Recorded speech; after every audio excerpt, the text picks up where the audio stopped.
Mr. Bob Tucknock, would you please lead us in the pledge, sir? Join me in pledging our flag. I pledge allegiance to the flag of the United States of America and to the republic for which it stands, one nation, under God, indivisible, with liberty and justice for all. Bob, I do miss you because that's that is your thing. Thank you, Bob, so much for that. And I'd like to bring up our songsters, please. And I was listening to them warm up. I'm just going to be over here mouthing the words because they sound so good. Okay, I got one. Here, Joe. I know. Oh, thank you. I'll hold this up. So today's song is with a little help from my friends, and as with our guest speaker today, who's our conductor, you just can't make beautiful music without the help of others. So let's go. That's right. All right. All right, my friend. So you can hit that. 1, 2, 3, 4. What do you think if I sang out of tune? Would you stand up and walk out on me? Let me your ears and I'll sing you a song, and I'll try not to sing out of key. Oh, I get by with a little help from my friends. Oh, I get by with a little help from my friends. Oh, I gotta try with a little help from my friends. What do I do when my love is away? Does it worry you to be alone? How do I feel by the end of the day? Are you sad because you're on your own? Oh, I get by with a little help from my friends. Oh, I get by with a little help from my friends. Oh, I'm gonna try with a little help from my friends. Do you need anybody? I need somebody to love. Could it be anybody? I want somebody to love. Would you believe in the love at first sight? Yes, I'm certain that it happens all the time. What do you see when you turn out the lights? I can't tell you, but I know it's fine. Oh, I get by with a little help from my friends. Oh, I get high with a little help from my friends. Oh, I get high with a little help from my friends. Yes, I get by with a little help from my friends. A little help from my friends.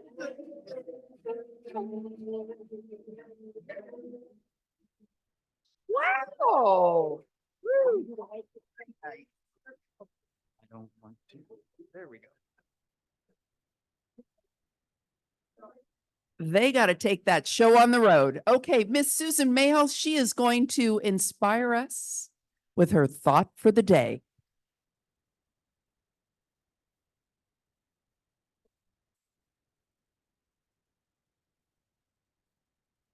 Well, I hope it'll be inspirational, but I love that song. I always have, and it's very appropriate. And as you've noticed, I'm not Mark, but in case you're disappointed, you'll have lots of time to listen to him later on. So, I'm going to talk about internationalism, which is sort of linked with getting together with people. I joined Rotary, I think, in 1994. So if so, that's a sort of anniversary for me. And I want to thank Rotary for helping me to remain international. I joined at least partly because it was Rotary International. I grew up in a huge extended family in Britain. I have cousins, nephews and nieces in Spain, Denmark, New Zealand, Australia, and India. We keep in touch with each other and we meet whenever we can. It makes one feel at home in the world, and I try to keep that feeling. Dave Lowell was my sponsor, I'd met him over the counter of my bookstore, Good Enough Books. He immediately got me involved in the International House Weekend, when we bring students out for 2 days and a night to show them a small American city and spend a night in an American household. Excuse me now. We did that for every year until COVID, sometimes up to 5 people, all ages, dozens of countries, some we'd never heard of before. We learned so much, more than they did, because they get exposed to so much, TV, ads, just learning a lot about it at school too, that they knew so much already. And we had such fun and such great conversations and discussions. How otherwise could you hear 2 young men, one from Burkina Faso, one from Kyrgyzstan, talking together about their countries, which are 2 of the poorest in the world, or chatting half the night with a young German woman, a practicing lawyer, about the differences between Germany's legal system and America's, and hearing about the families they missed, showing us photos. I feel this is an important way for Rotary to be international, as well as all the others. Knowing as much as we can about other countries helps us learn how we can help others. Yvonne Hopkins produced the first post-COVID iHouse weekend last year, and she's now working on this one. Join in, and you don't have to host. There are many, many other things you can do. The other day, I came across a Facebook post from Aditya Ramitra, a young Indian Rotary Peace Scholar. He stayed with us some years ago, and he came back a year later, bringing his father, who was visiting for him from India, and we had a great weekend together. His post included a poem by Ralph Waldo Emerson, and I'm going to just read the last section. You may know it already, it's pretty well known, called What is Success? To appreciate beauty, to find the best in others, to give of oneself, to leave the world a bit better, whether by a healthy child, a garden patch, or a redeemed social condition, to have played and laughed with enthusiasm and sung with exultation, to know that if one life has breathed easier because you have lived, this is to have succeeded. I think it may indicate what Aditya aspired to. Thank you.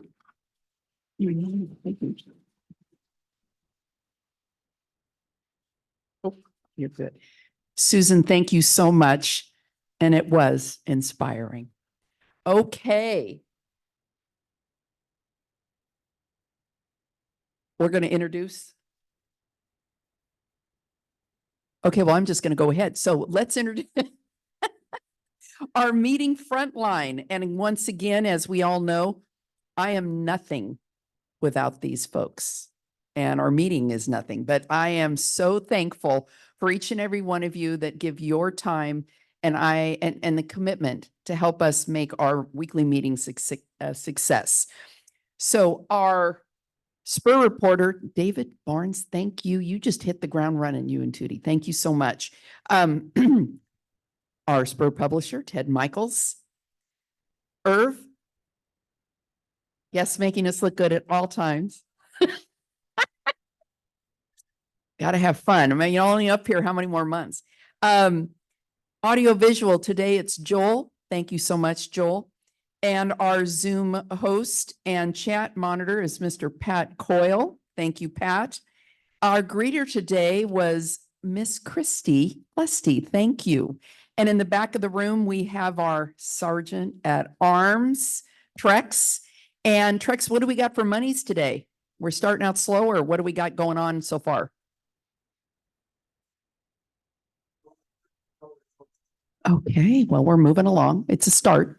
Also to our web mistress that makes our website look beautiful is Kathy Coyle. And Public outreach, Facebook, LinkedIn. Anytime you have anything exciting to share locally, Kelly Bowers is your girl. And let's give them all a big hand.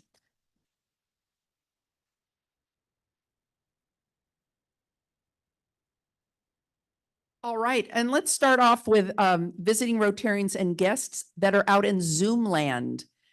Pat, do we have anyone out there? We do not.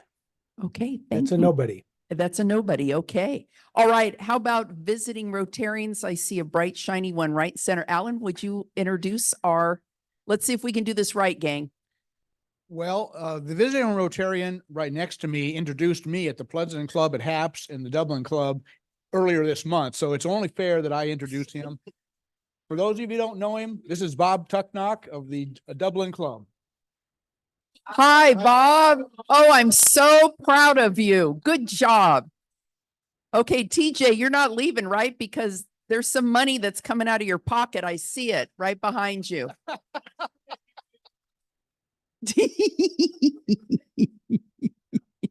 Trex is back there ready to take that. Oh, Pardon me.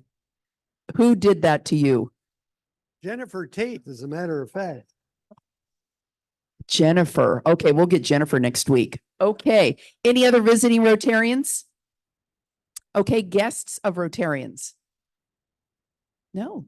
Okay. All righty, let's move right along. We've got some announcements to make. First of all, we have a new member. Alan, would you please come up and take care of our shiny new member?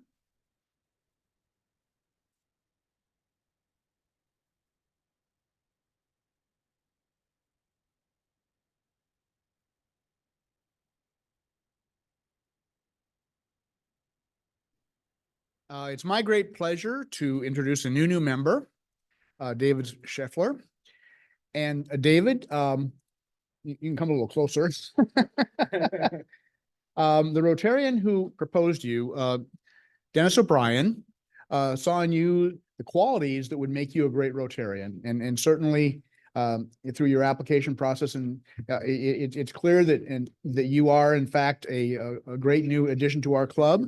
We appreciate your dedication to service above self, and so Livermore Club, I would like to introduce to you our newest member, David Scheffler. And I just might mention, he's an Internet of Things person. Thank you. All right. Thank you, David, and welcome aboard. We're very excited. He'll be joining us at our board meeting. And just to remind all of you, on the 26th, it's Friday this month, and it's only because Sheila wasn't good about updating the or going on the Common Point website. So this month it's the 26th. Mark Roberts will be in charge of that meeting because I will be out of town. I know. So yeah. He's the sheriff in town. Okay, next I would like to introduce David Barnes to do his new member talk.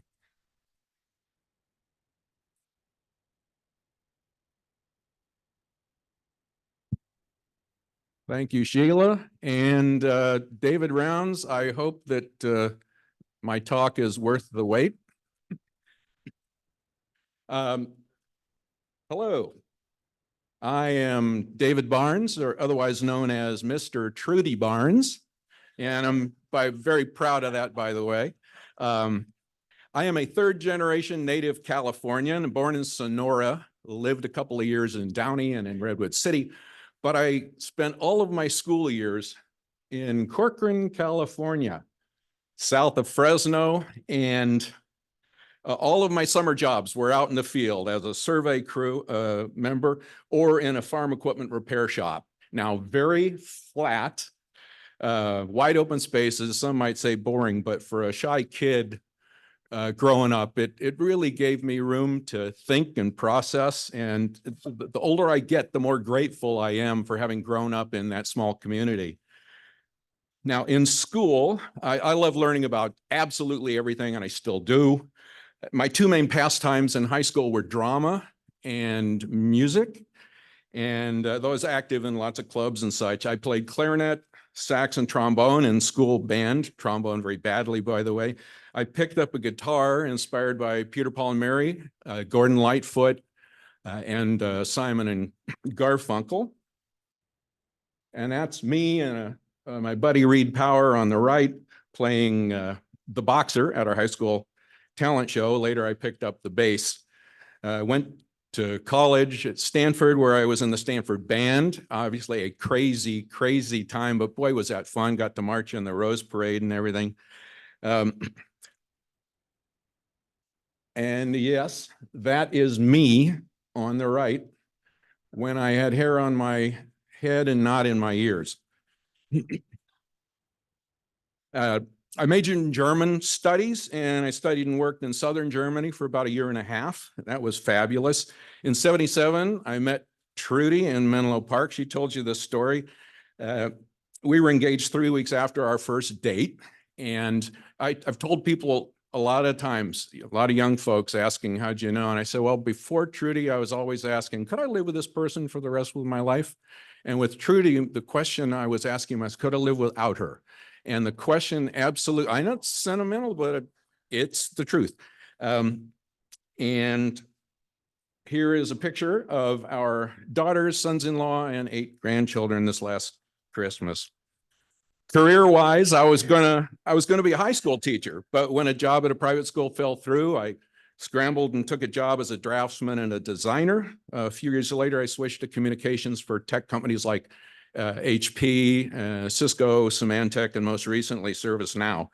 For the last 20 years, I did executive and program communications, and that's where I sort of realized my sweet spot. I wasn't necessarily the guy to head something up completely, but I was wired to be a sidekick, to come alongside people and help them and their programs be more successful. And that realization made the last 20 years of my career absolutely the best. I love all things creative. I designed my dad's company logo, and I created more PowerPoint presentations that I could care to count. I'm a do-it-yourself guy, and I designed and built some lofts there that were in Sunset Magazine. And a year or so before the kids, I got into HO scale modeling, and I even won a national award for that one. I also really like to barbecue and garden.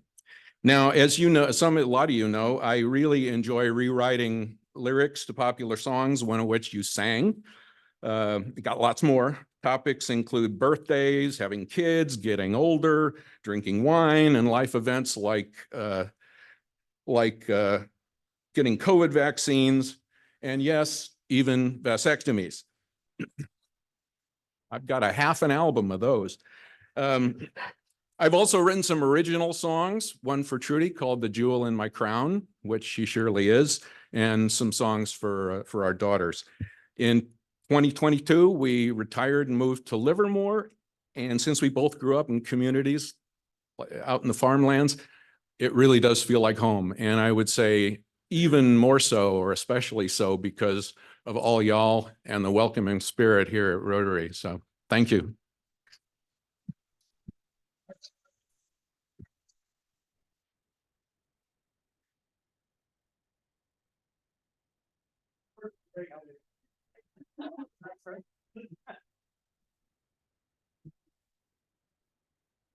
David, that was great. Okay, as you can all see up here, next Wednesday, it'll be our inaugural evening meeting that will be held at Del Val Winery. And Sonia, I want to thank Sonia for coordinating this for us. Thank you, my dear. I think, what are the doors open? Yes, sir. Okay, so go ahead, Sonia. Can someone give her a microphone?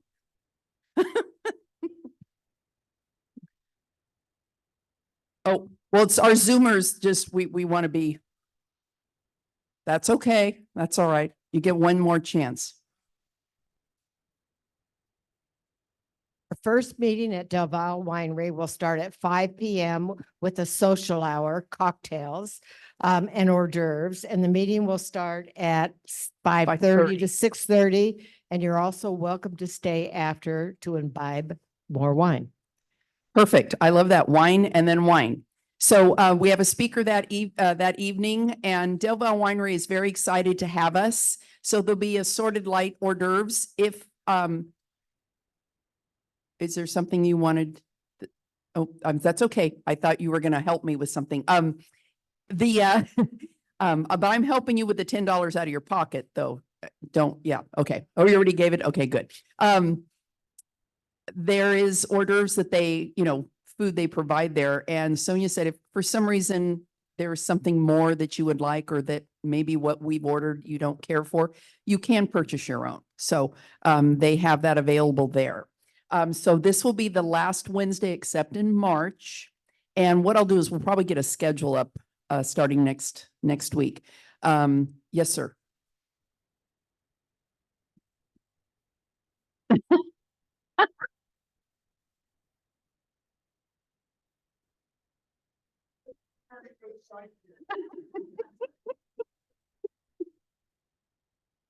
So we did want to make sure that people do know that there's wine at the winery, right? Yes, sir. Okay. And Yes. we got that down? Yes, we did.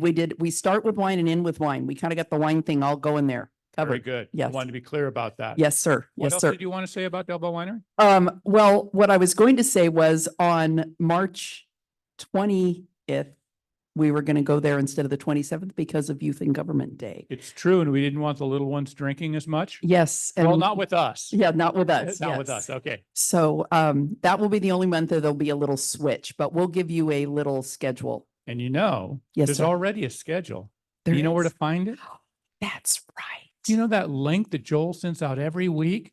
It has a schedule on it, and it goes out months in advance, and it has the speaker and the location Yes. and all the jobs. And you should sign up for a job while you're at it. Yes. It's handy because, you said we should have an app for that, and we Yeah. do. We do. We do. You know what? Yeah. And speaking of that, there is a clipboard going around because I happened to look at that link and we only have a few people signed up for Spur Reporter. Yes. Oh, Sonia, go girl. Until she gets a mic. My apologies. Deborah wanted me to remind everybody that wine is for purchase. We are not providing the wine. Right. You purchase your glass of wine.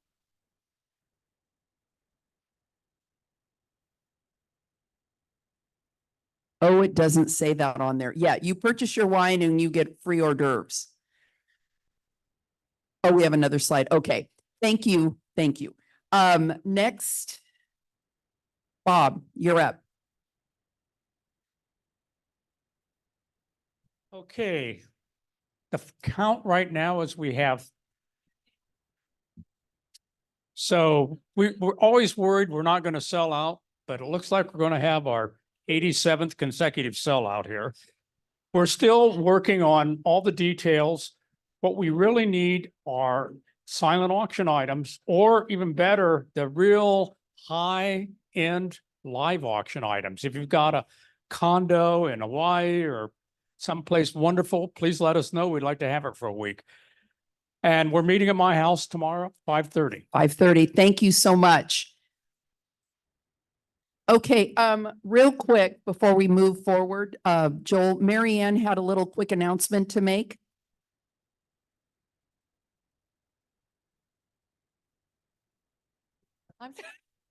I'm speaking. I have. He's doing a good job. Yes, you are. Thank you, Mike. Get on that mic. Anyway, I have some great news for you. The Rotarian Foundation of Livermore, we finished our project at Vineyard 2.0. Been a long time. We had $50,000 donated to that, and it supplied all of the appliances in the 2 utility rooms and all of the furnishings in the 2 community rooms. So I think you can all be very, very proud of this project. And it was done in memory of Marty Plone, for his very generous donations to the foundation. Thank you, So- Mary Ann, so much. And I've had the pleasure of going over there and there, it looks phenomenal, Mary Ann. So you all did a wonderful job. And then we had something about the inner wheel. Was somebody going to make an announcement about inner wheel? No? Okay, maybe we'll do that. Oh, there's Diana. I don't know what the announcement's supposed to be, but we will be coming soon to sell tickets for our annual Founder's Day basket drawing. Did they set a date? No, but she was saying that just kind of to tell us what the money goes toward and Okay. how important it is. Well, it's very important. Our basic project with Inner Wheel is the myoelectric limb bank. If you were here probably 15 years ago, we had a representative from them Yes. with an artificial limb. And as a child needs one when they're maybe 3 years old and then they're 6 years old, they've outgrown them. So they need new ones. So we partner with Hanger Prosthetics and they rebuild them. So it's like a limb bank. So that's what the money goes for. And it's a nationwide project. Perfect. Thank you, Diane. And we will see you at a future meeting. Okay, well, we had I'm just trying to think, has anybody been on trips, gone somewhere, new cars? Nobody's thrown anybody under the bus. Oh, there's Mike.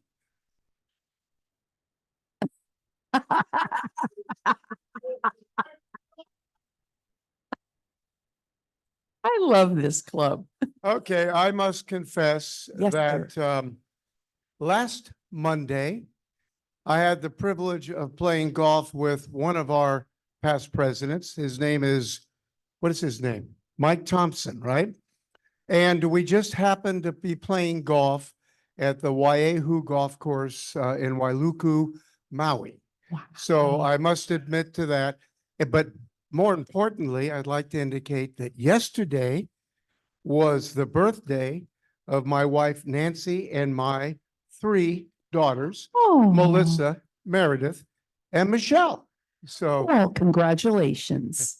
for those of you who don't know, they're triplets. So anyway, I don't know if I think I probably have already joined the President's Club Mhm. this year. If I didn't, I'll do it again. Okay. No, I don't. I've done that before. So we'll do the president. Okay. Mike, thank you so much and a very happy birthday to your girls. Thank you. Thank Thank you. you, President. You bet. Okay. All right. Next week at Del Val Winery, it will be Mike Albertson, Global Security. I'm kind of excited about that. It's always interesting to me. All right. And today, excuse me, we have somebody with their hand up in the air in the back.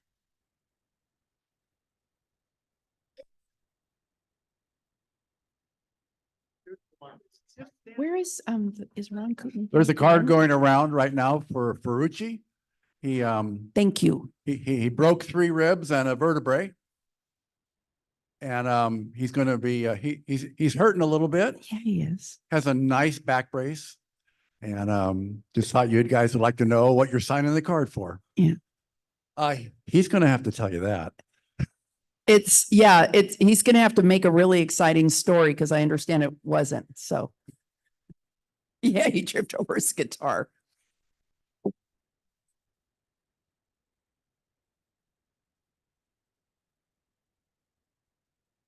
Okay, all of you, and I'm sure Joel sent out a blast, but our dear friend, Ron Koopman, has passed. And it just an amazing man. He was here at Rotary that week. I mean, you know, a couple days before. So I don't know. Jay, is there any details yet on services or nothing? Okay. So you all have a schedule with addresses, and I'm sure the family, we're sending a card on behalf of our club, but if you would like to send a card to the family, I'm sure they would appreciate that. The card's circulating right now? Okay, great. So if, like I said, if you'd like to do your own, you can do that as well. But he will be truly missed, truly missed. Okay, let's see. Let's move along to Tim Berry. You are going to introduce our speaker for today. Well, as president of your Livermore Amador Symphony Association, it's my deep honor to introduce Laura Weber. Laura is in her 10th season as the conductor and music director of our orchestra. She attended the university at Oberlin Conservatory of Music, where she received her Bachelor of Music degree in vocal performance. We don't get to hear her sing very much, is the problem there. Ah, okay. Her studies continued at the Swillink Conservatory in Amsterdam, which I visited last summer, and in the conducting seminars of both the Aspen and the Tanglewood music festivals. She received her Master of Music degree in orchestral conducting from the University of Southern California, and was among the first conductors selected to participate in the National Conductor Preview of the League of American Orchestras. Laura brings a broad range of experience to the podium. She has held the positions of both assistant and associate conductor of the Baltimore Symphony Orchestra. She's an associate conductor for the Charleston Symphony Orchestra in South Carolina, music director of the Charleston Symphony Orchestra Chorus. And her career began as a music director and conductor of the Los Angeles Debut Orchestra. And she is strongly committed to the arts education and community engagement. She was conductor of the Emmy-nominated Disney's Young Musicians Symphony Orchestra, and their concerts were broadcast nationally by the Disney Channel. Since 2019, in addition to being our conductor, Laura has been the music director and conductor of the Palo Alto Philharmonic. And so she's been praised by fellow musicians around the country for her musical depth, genuine expression, strong personal vision, and collaborative spirit. And I can attest to all those things. And our orchestra and community are all the better for it. And now I'd like to introduce the shy and retiring Laura Weber.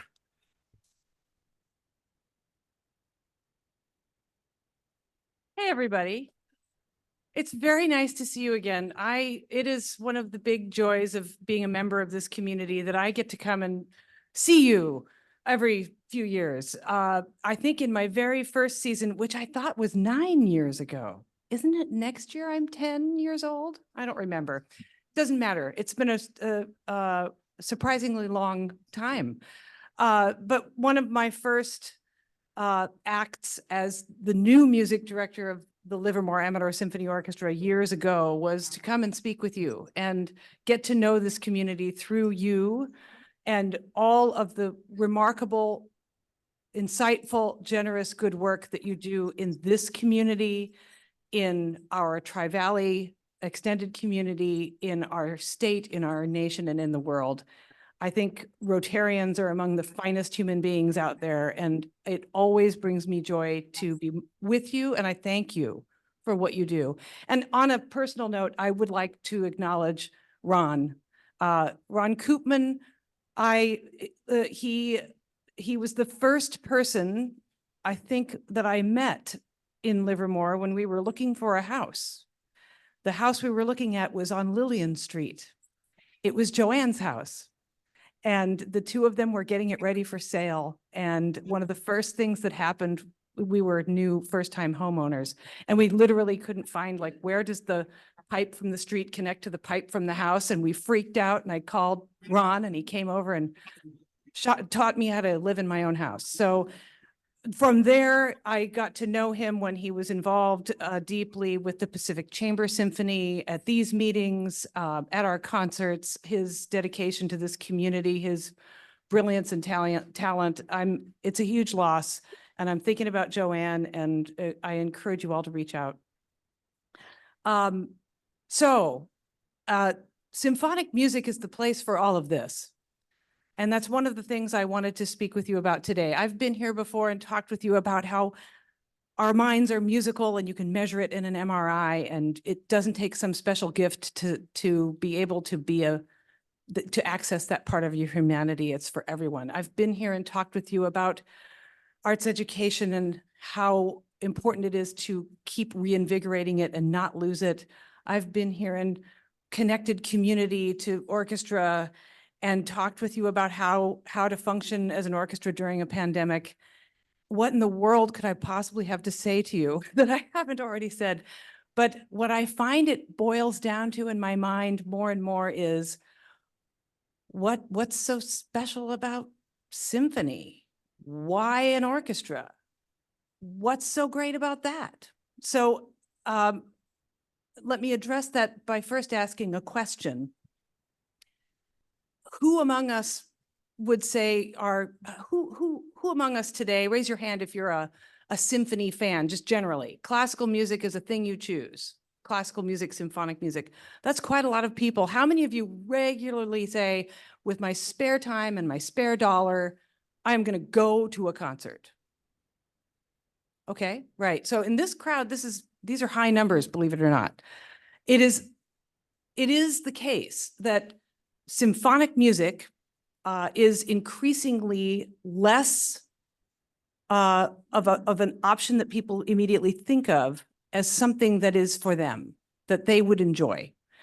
There's lots of reasons for this.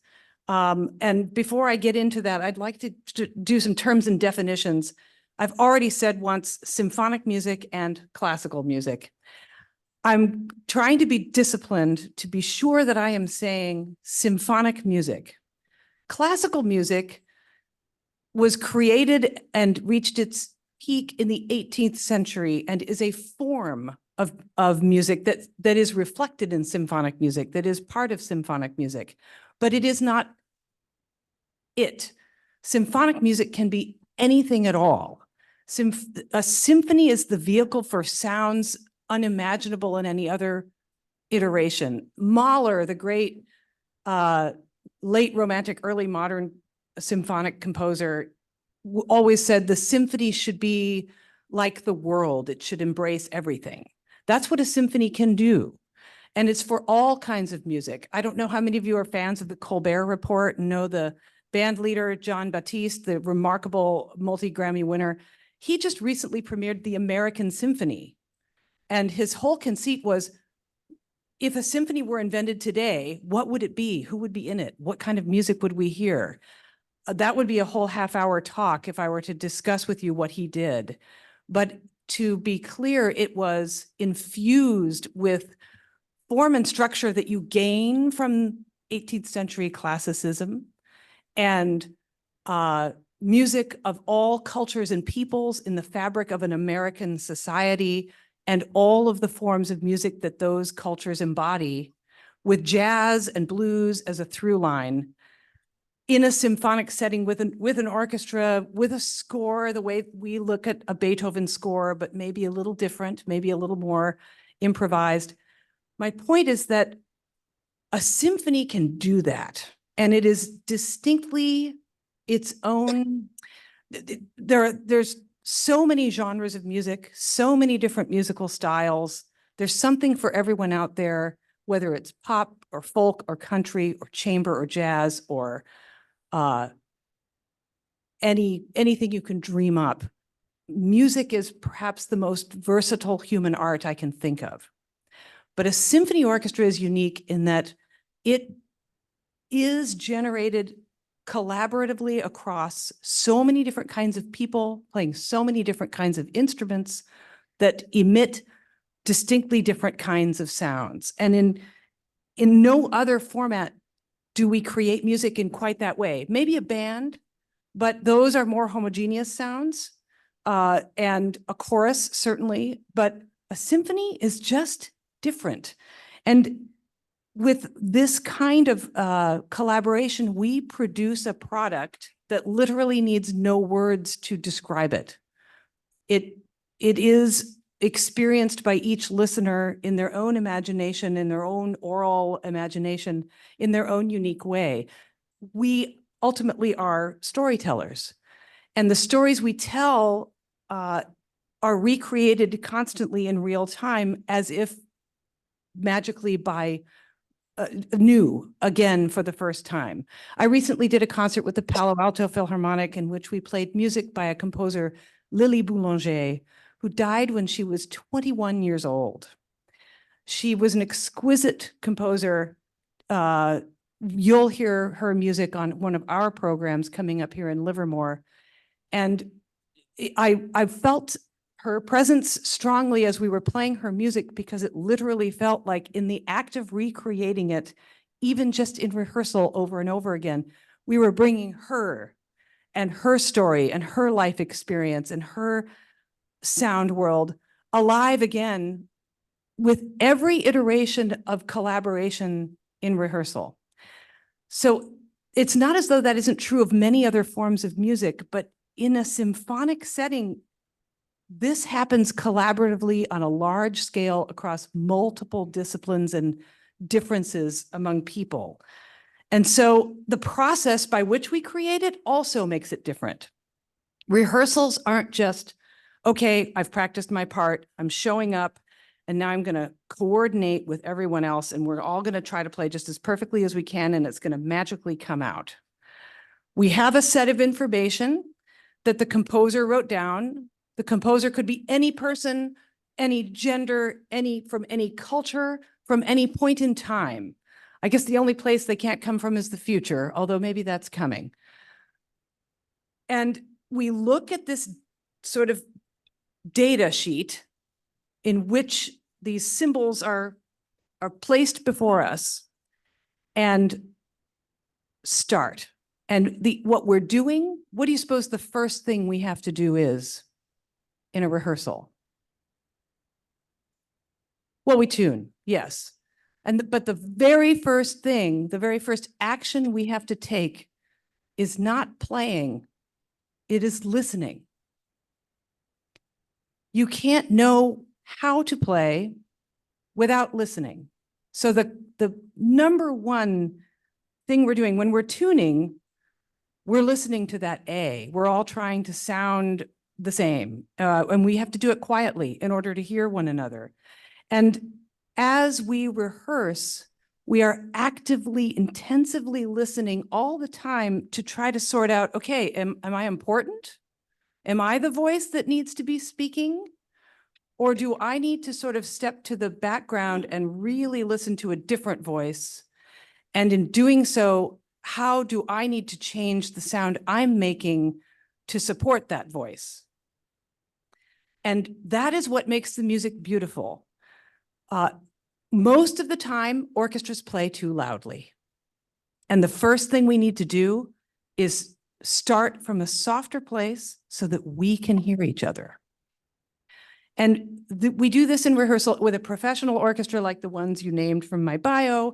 We do this every week with a new program every Friday, Saturday, Sunday. We start on a Wednesday, we have 3 or 4 rehearsals, we give concerts, and then we start the next week. And the rehearsals are consecutive across days. And with every rehearsal, that process starts again, right? You get a certain distance, then you start again and go a distance further. And we're all, no matter whether that's a professional orchestra or a community orchestra like Livermore, Amador Symphony, where we meet weekly, we do the same thing. We just do it over a long stretch of weeks, and then at the end, we squeeze a couple rehearsals together. In every iteration of any orchestra, this is what is happening in a room when we're rehearsing. We're bringing to life this roadmap to a destination, or that tells a story, or that creates a vision. We're all listening intensively to support each other in doing so. And of course, we fail all the time. Perfection is the enemy of expression, and the enemy of, it creates fear in trying to produce it, and then we stop listening. So if anybody in this room that's been in one of my rehearsals has heard me say this 10,000 times, I'm often telling the orchestra, please leave your casualties on the side of the road and keep driving. We have to. And we absorb each other's mistakes. If anything, it's like the poor Buffalo Bills or whoever is fumbling the ball in the end of the game, and it's really close. If the minute that ball is dropped by anyone, even a little, everyone needs to jump on it. So that listening it's so active. And the process of doing that to create this music that brings all these different people and different sounds together is then that I have to believe changes the way an audience receives the music. And of course, that's the key component. The biggest listener around is you in our audience. That engagement, even though my back, I can feel it right through the back of my head when people are, there is some kind of mental kinetic energy happening that goes between the musicians here and me and the audience and back again. And I realize just because we think what we're doing is totally engaging and marvelous all the time, it may not be.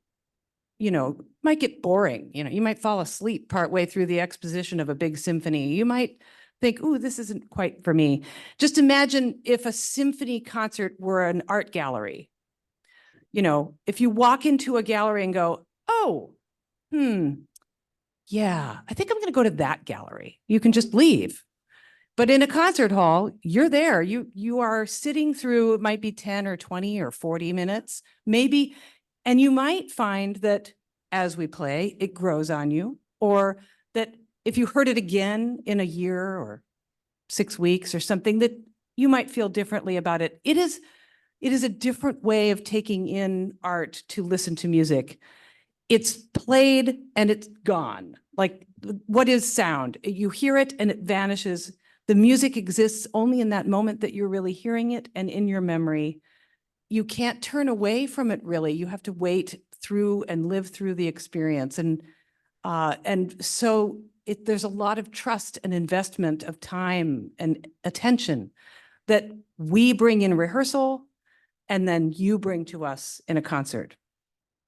So I feel that the symphonic genre, which really is an umbrella term that can hold many, many different genres, it really embodies everything society needs in so many ways right now. Listening to one another actively, focusing together on telling the same stories and finding shared goals, and having a place where we can process these huge concepts, feelings, that are kind of fundamental to our humanity somewhere as an outlet, both as a player and a listener.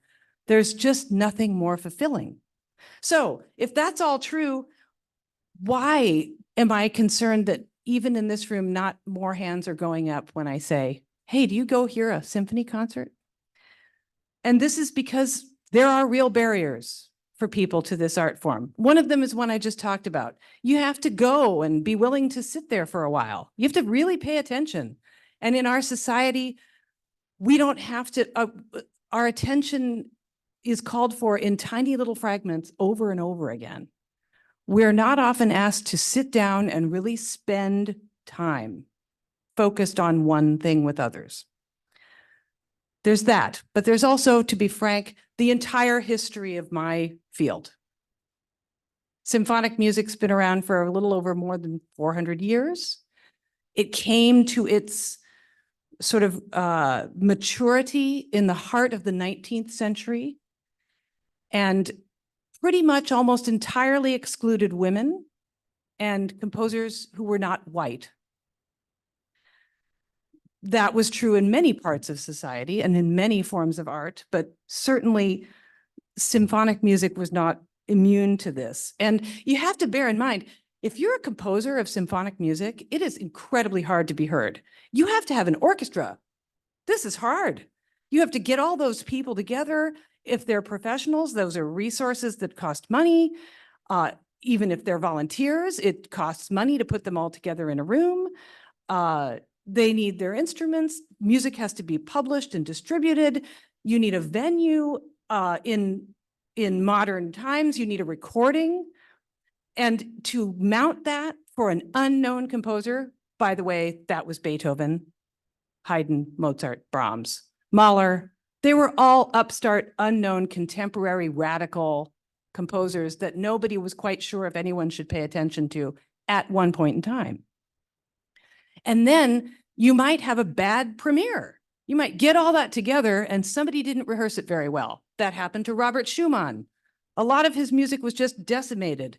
If Mendelssohn wasn't the conductor, it was not going well. And so things will toil in obscurity, even for people who are automatically sort of acceptable by the standards of what a composer looked like in the 19th century. And a composer did not look like a woman, especially a woman of color or a person of color. So it's hard enough to even get a second performance if you're already Brahms in, 1842.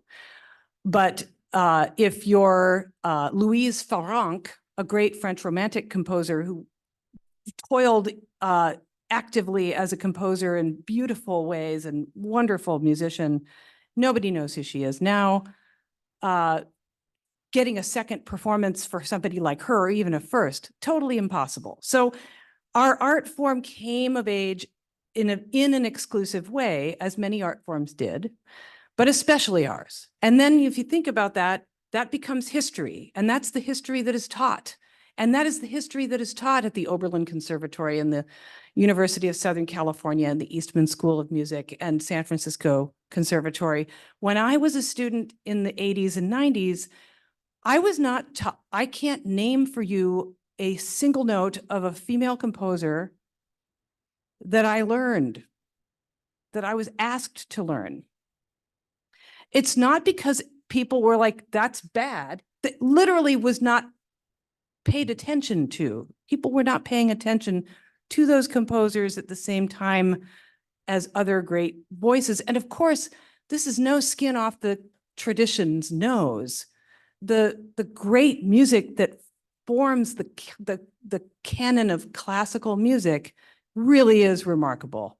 It is everything I just described, this whole storytelling thing and great emotional depth and context for a place to feel things and have our intellect challenged and creativity stimulated. Yes, but there were many different kinds of people writing that music all along.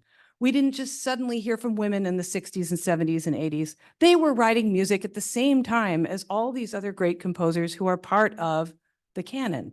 And I'm delighted to report that, especially after a few years of pandemic lockdown, where we couldn't engage in, large groups in rooms making music, conservatories and music schools have realized on a very large scale, in a very significant way, that they have to begin to really deliberately re-include composers from the past who were ignored, who were hugely influential at the time, influential on composers who we know about, but who didn't last into history because they were ignored.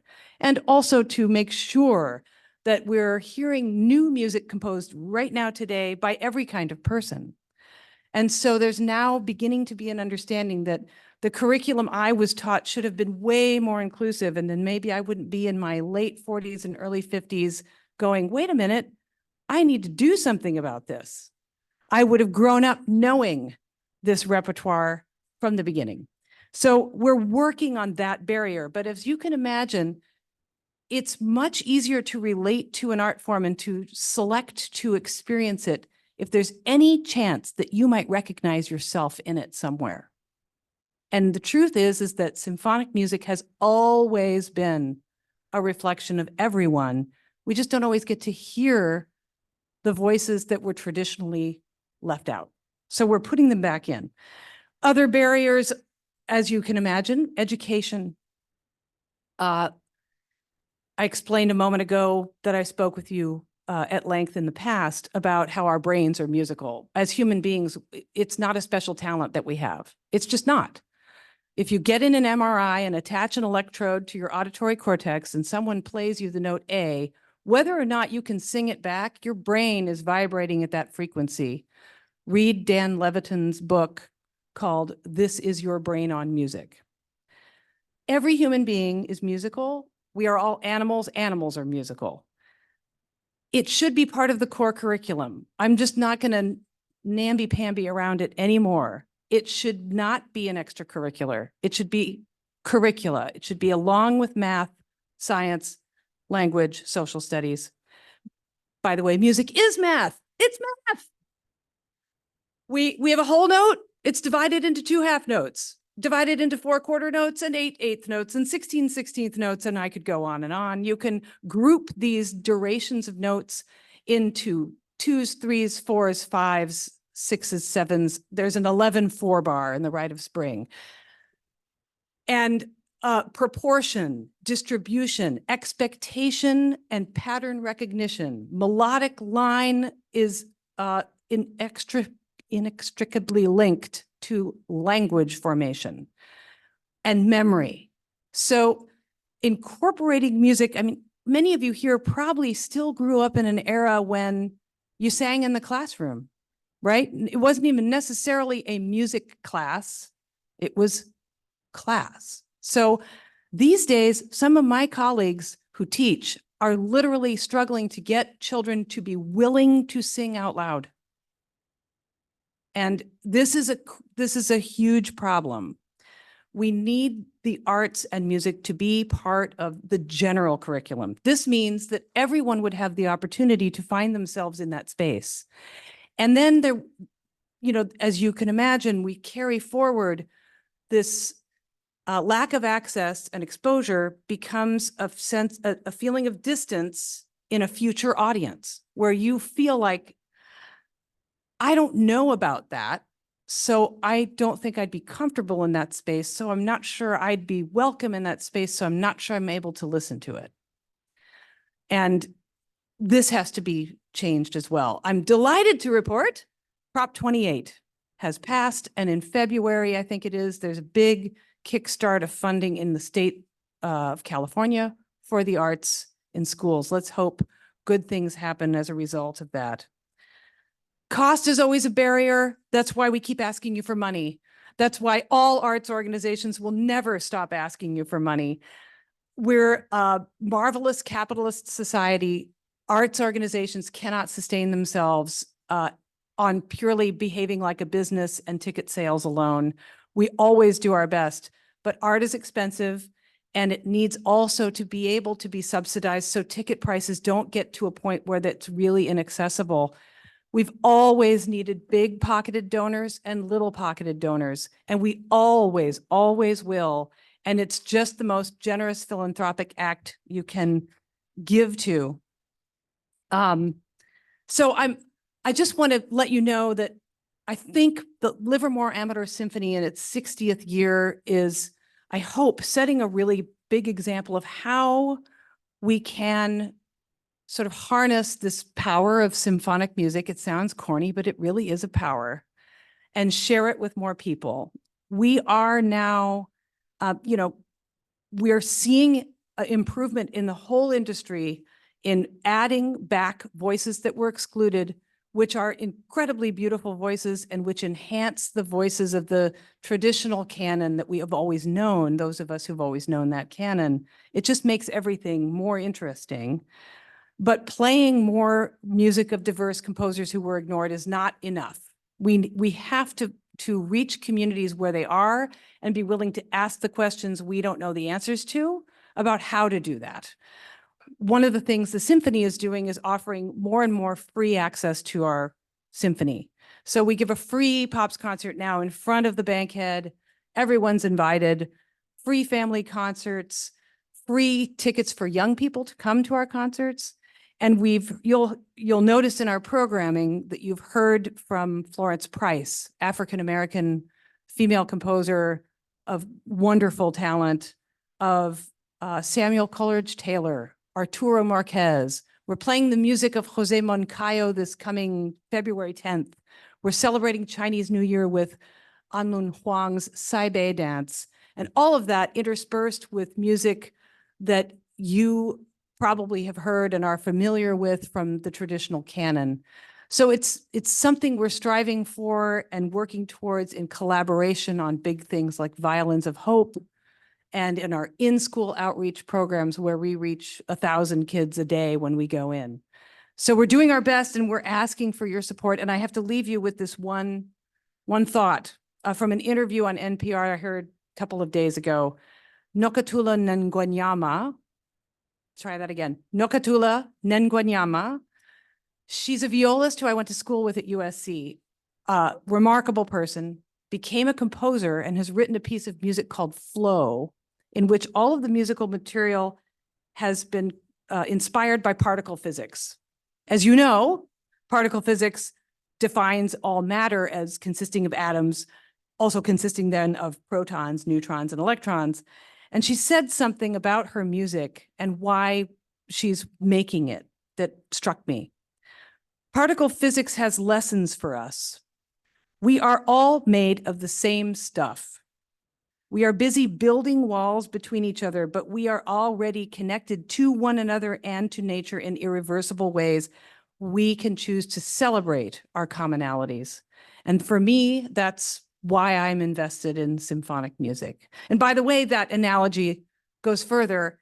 A conductor is an object that allows for the flow of those electrons across space. So with that, I just thank you for your time and for your support. There's brochures on your table so you can find out about our February 10th concert. It's at 7:30 new time.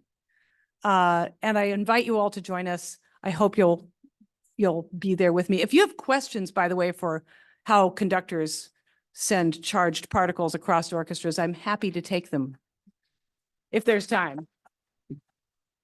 And yes. I have a question. Oh, go ahead. Where are you, Hank? Here I am. Hey, Hank. Yes. You mentioned that there were conductors in the past, and composers in the past, who influenced their epochs very greatly, but who have become unknown. Can you name a few? Yes, certainly Nadia Boulanger, Lily Boulanger. Samuel Coleridge Taylor was a hero of his time. He's a Black British composer who came of age at the same time as the great Vaughan Williams and Edward Elgar. His music was incredibly popular, especially in the United States. There are Samuel Coleridge Taylor societies all over our country. You've probably seen a lot of Samuel Coleridge Taylor High School around the country. He was a great conductor too. And again, it's just that there's a flame out of that interest at a certain point if it isn't nurtured and sustained. But Vaughan Williams and Elgar and Coleridge Taylor were all looking out for each other's music. That's just one example. Thank you. Yeah. All right. Yeah, Mark. Oh, sorry. Go ahead. Oh, sorry. Okay. One quick question. Knowing you were coming this week, I did a little research on music and I wanted to hear your reaction to sort of two thoughts that I learned here. Sure. The first was that 5,400 species of creatures on the planet sing. Mm-hmm. Not Okay. surprised. And they demonstrate the ability, some of them to improvise, compose new melodies, and some animal species, singing is actually a group activity where they build off of each other. Mm-hmm. The other thing I learned, which I found that was pretty amazing. The other thing I learned, however, unique to humans is the fact that only humans have demonstrated the ability to sing slightly off key for extended periods of time and to be totally unaware of the fact. Many of us have observed that fact on karaoke night or at fraternity parties. And I wanted to hear your reaction to why are we special in that way? You'd probably need a neuroscientist or an audiologist to answer that question, but I think we listen to ourselves while we sing. And sometimes that can alter what we believe we're doing because the sound is being produced. You're singing and you are the instrument. It's vibrating in your body, right? Kind of like you're a legend in your own mind. Yeah, I guess so. But also you're your own worst critic. It might actually be more in tune if you just listen to the people around you instead of to yourself. All right. Well, I get wine. Yes. On behalf of our Rotary Club and our beautiful JMC Cellars, we'd like to present you with a bottle of Cabernet. They That's are beautiful. so supportive and we thank you so much. A big round of applause. Thank you. Awesome. Thank you. You bet. Okay, and quickly, our ticket is Winning ticket this week is 460-6264. 6264. Okay, ladies and gentlemen, we will Yes. Oh, I am? Okay, all of you, really quick, don't forget, next Wednesday, we are not here. We are at the Del Val Winery on Tesla Road. And you can mosey in there around 5, buy yourself a glass of wine, enjoy some hors d'oeuvres. And our presenter or our program is Mike Albertson, Global Security. I want to thank each and every one of you. You're all amazing. Have a great day. Oh, what, Tootie?